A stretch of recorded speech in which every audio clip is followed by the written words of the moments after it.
MS movies की धमाकेदार प्रस्तुति।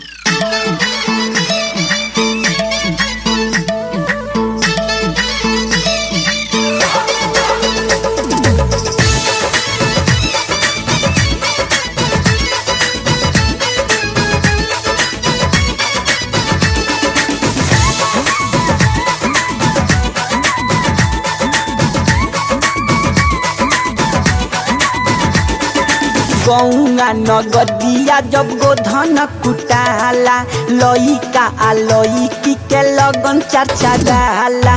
गौंगा नगदिया जब गोधन कुटाला लइका आ लइकी के लगन चर्चा डाला।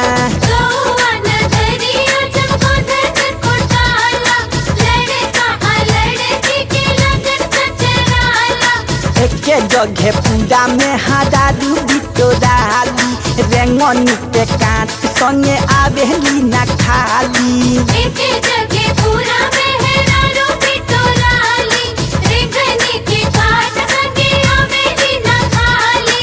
एके जगह पूजा में हजारू बिटोराली रेंगनी के काट संगे आवेली न खाली। एके जगह पूजा में हजारू बिटोराली रेंगनी के काट संगे आवेली न खाली।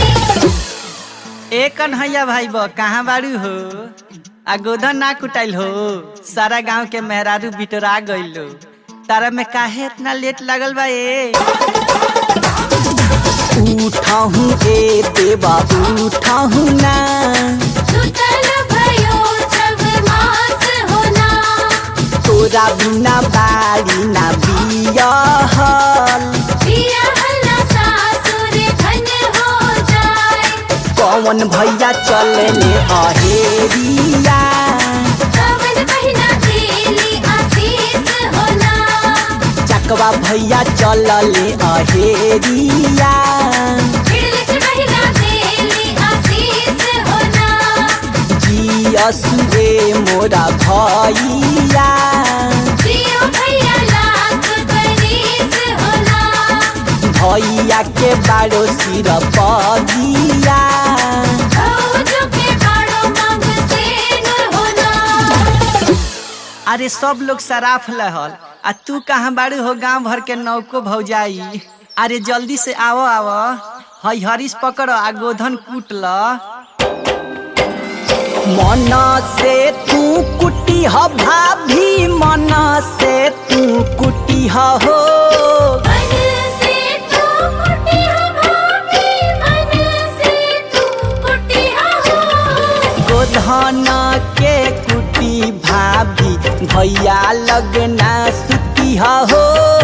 गोधन के कुटी भाभी भैया लगना सुती हो। भैया के गोबर से अंगना लिपाई है। गैया के गोबर से अंगना लिपाई है।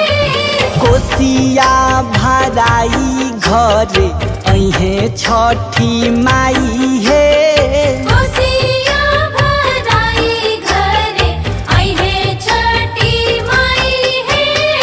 दीपक देवा राजा बाबू कहाँ रउआ बानी है।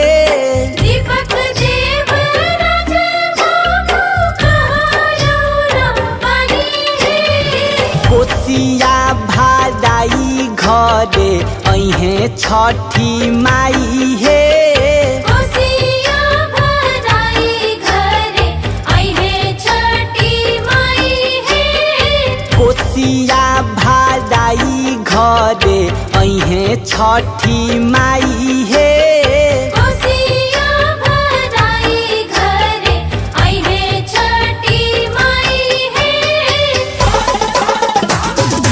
आई है छठिया मैया आई है छठिया मैया आई है छठिया मैया अवधेश बाबू के अंगना आई है छठिया मैया दीपक बाबू के अंगना आई है छठिया मैया मिथिलेश बाबू के अंगना आई है छठिया मैया केशव बाबू के अंगना आई है